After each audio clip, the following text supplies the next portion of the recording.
You are really excited, guys.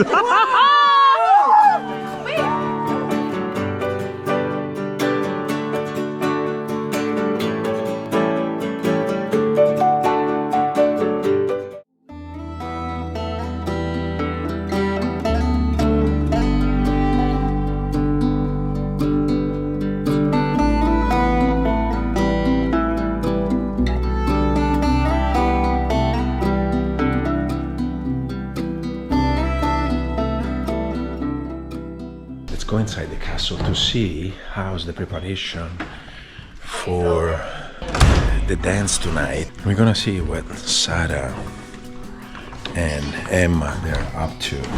Going downstairs because apparently they're ironing the dress for tonight. We are going in the dungeon here. Let's see. Ooh, oh my gosh. Look at here, guys. Look. Somebody is actually ironing the dresses, right? Somebody has to do it. Ooh, because tonight, Emma, what is gonna be tonight? Oh, come on, she's being I'm gonna shy. say it because I'm not shy.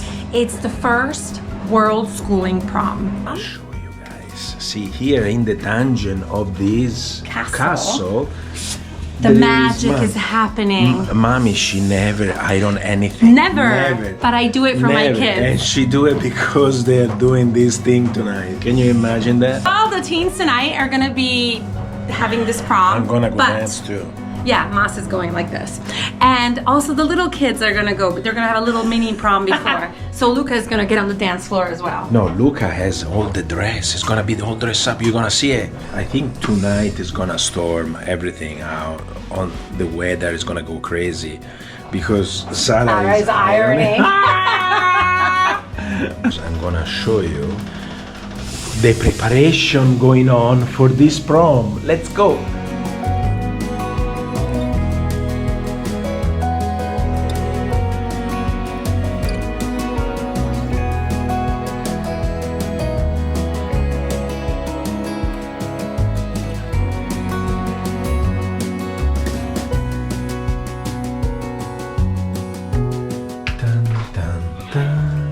It's completely different. They decorate everything. Look at that. Look how many decorations. They have even light. The color light. The ground. And tonight it's gonna be music and dancing here. Worldschooling, unschooling, homeschooling, prom. And Luca is getting dressed. He's really fancy. I found him here getting dressed. Wow! Oh my gosh, you are very elegant. He has even a bow tie. I can't find it. Do you know where Dun, dun, dun. First of all, come with us. We're gonna show you something really cool. Katia, which is the owner with her husband of the chateau, is going to tell us a little bit of the history of this amazing castle here in Normandy. This is the succession on this board. It starts from the 10th century, but it was not at all looking the way it looks today. The way it looks today, it's from the end of the 1800s. Before that, it was just a Viking fortress, because the Vikings around the 10th century, they came here in this place and they realized that it's a good strategic location because the place where the castle is a little bit higher than the marshes. This castle was just the fortification and their actual house was the old castle, what we call the medieval castle, the old house on the other side. And this place was the fortress. It's facing the marshes on the other side, so the water was coming to the end of the lawn here. We are becoming an island with water on all sides. The Vikings thought it's a very good place to be because with the marshes it's very hard to conquer the place, because sometimes the enemy is coming by boat and it's dry, and sometimes they come by horses and it's full of water. So it was a good strategic place for them to be here. Each noble family has a little crest that is the sign of the family. They were putting it everywhere, on the house, on the furniture, on their jewelry, to show which family they're coming from. The family that new with the lamps is the family of my husband's grandmother. This is his grandmother and this is his grandfather. Sometimes you can see they are getting married and going this way. Sometimes, couple of times, they lost the property as well, so it changed completely. Is the youngest girl on the portrait there. She has an interesting story, because she was not at all supposed to inherit the property, because she's the youngest one of 6 children, and first of all a girl. By the time girls were not inheriting. And second, the youngest to 6 kids, and that's because the first boy that they had died very young, around 14. On the portrait, they made him look older, like how he would have been if he grew up. All these 5 sisters. The first one never got married, then the second one got married but didn't have children, so again, no succession, she didn't inherit. The third one, biggest sin ever, married a British guy. I think the one just before this grandmother, she married a good guy from a good noble family, had children, everything okay. But as the guy was from another noble family, they had another big property that was far away from here, so they couldn't take care of both. Finally, they decided to give the property to the youngest daughter, which happens to be my husband's grandmother. Same way with her, she had 2 sons. The first one, my husband's father, who was supposed to inherit the property, he didn't, because he was the first one that was totally against the rules, so he didn't marry a noble woman. He was from the 60s, hanging out with the hippies, traveling all the time, paying for everybody, like very interesting bohemian life, very intellectual as well, but very different from what old noble family would want for their eldest son. When the time came, they asked him, okay, you are the eldest son, you know this property, what you are planning to do with it? And he said, oh, that's great, we're gonna have like our community and a farm and cows, and I'm gonna bring all the friends. They gave the property to his younger brother. They invested in his education. He went to UCLA, and then he came back and became a monk. Almost 70 now. He spent his entire life living in a monastery. Super young when we were presented to this opportunity that we didn't plan at all for. We were nomads as well. Difficult on a personal level situation that is, okay, you can't leave something that's been in your family for 800 years, but also you can't really afford to buy it. Closely we'll see that 2 times they also lost the property, but both times it came back. So well, as the place was the headquarters from the Nazis, they came to liberate. Actually, it's a good thing, because they came for the liberation. We have also downstairs some signatures of American soldiers carved on the wall that were here during the 6th of June. So yeah, that's a piece of history. What we like to believe and what local people say, because the other building was completely bombarded and everything inside burned, but they think that with the bombings they were still kind of trying to protect the castle, so they knew that it's a headquarters, they knew that they have to bomb and scare them away, but they were trying, if possible, not to destroy the castle too much. They call it the real castle, even though it doesn't look like a castle, it looks like a normal big house. Actually, this is the original castle, and next to it, round building, which is quite big as well. It doesn't have a roof, and inside it's with the empty squares for the pigeons. The guy, the Marechal, he was communicating with pigeons. Historians say that this is one of the things that indicates how important was the person, because he's got big pigeonary, a lot of pigeons, which means that he has to communicate with a lot of people and to receive also a lot of information. These are the stables, still from the medieval times, and it's the second sign of importance of the person that lived there. So one is the pigeonary, and the second one is the size of the stables, that the higher they are, the more stuff he's got. We call it today the manor house. At the time it was the house where the soldiers were living. The whole place was bombarded. Everything in the house burned. The roof was totally rebuilt after the war. The only building except for the new one where we can put an exact date because they already carved it in the stone is 1675. So this is the year when it was built, but then during the war it burned completely. Most part of the stones remained, some are restored, and they were all cleaned from the ashes, but sometimes if you look closely you can still see the traces. Sometimes they have cracks.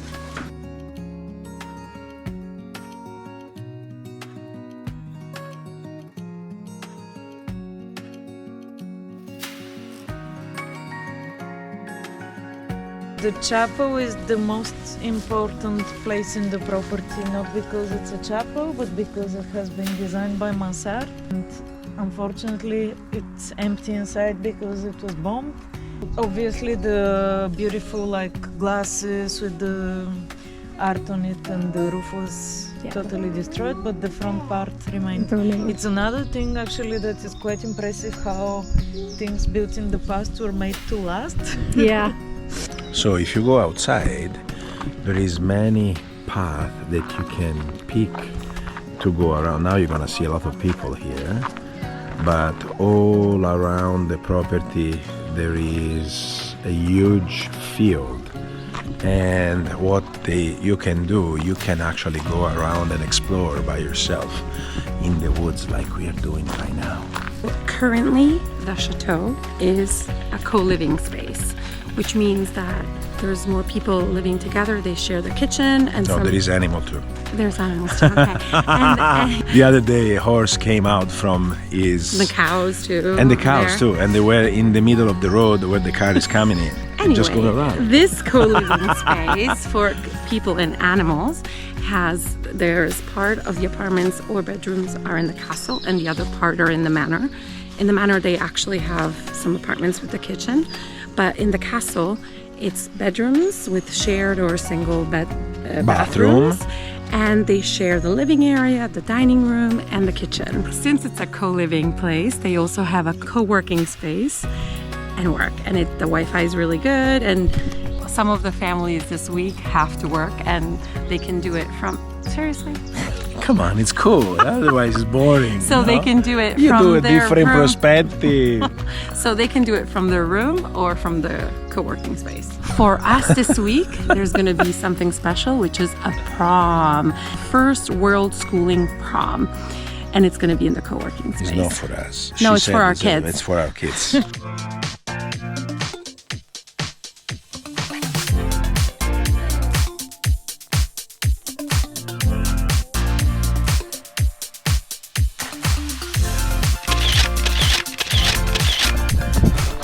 Okay guys, it's time for, before the prom, the little kids prom. I'm gonna show you. Is it upstairs? Oh yeah, now I know where it is.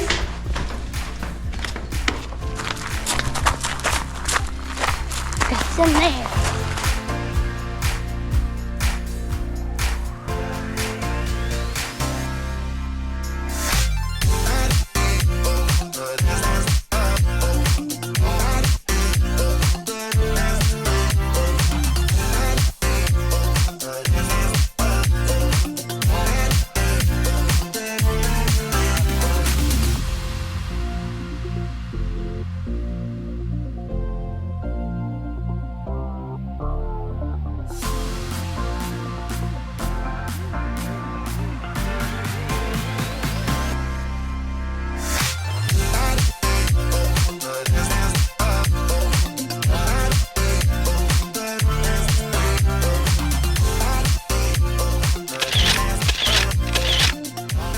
People down there, they cooking, the kids over there playing, and some people here chilling.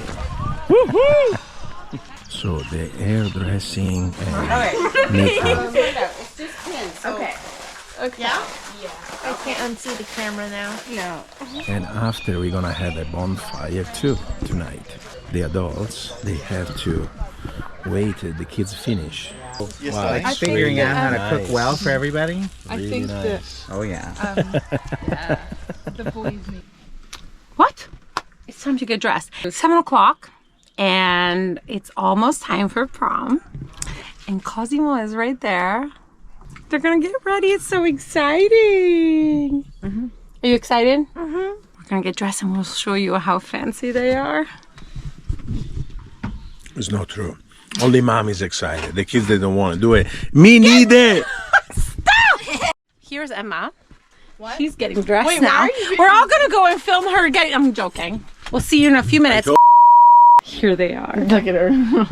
Look at her. Oh, she's hating this moment right now. But look how pretty she is. And look at him. He's so handsome. And he knows it. That's the cool part. And then there's Daddy. Can't move.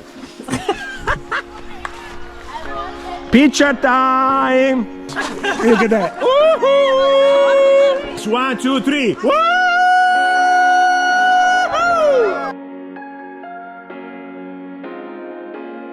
Okay, there goes Oscar. I told you you were rolling your feet. Oh. That's a cool pose, see? Why do you have shoes on? I'm wearing flip-flops. Nice. Okay. Am I like this? Yeah, I'm not doing that double Guys, knot go, Sophia, go. Put away the dang pew. Wow, one more. Wait. Give it to him. Give it to him. Just because he wants to rob him.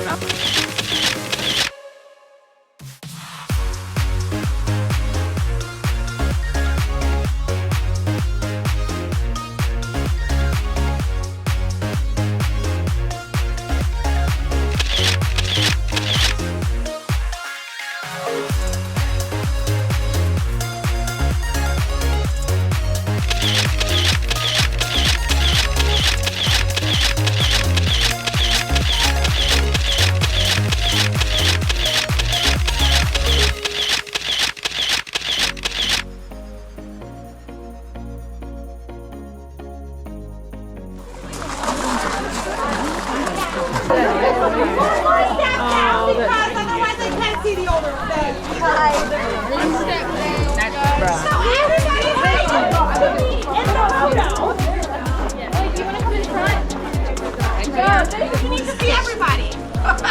Don't hurry. This is the Worldschooling Prom. You are really excited, guys. Wait. Okay, can you all do a crazy pose?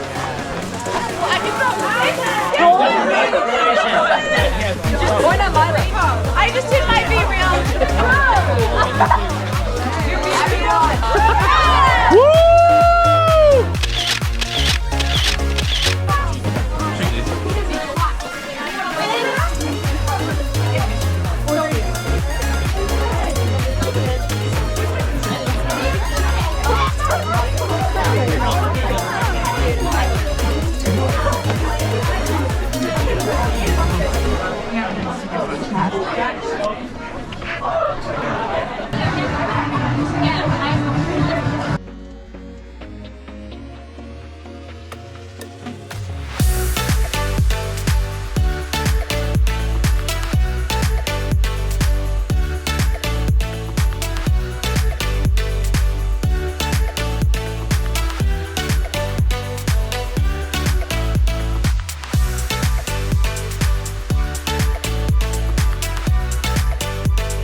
last thing before we leave this beautiful castle is a crepe breakfast. Here we go to breakfast, and then it's time to go.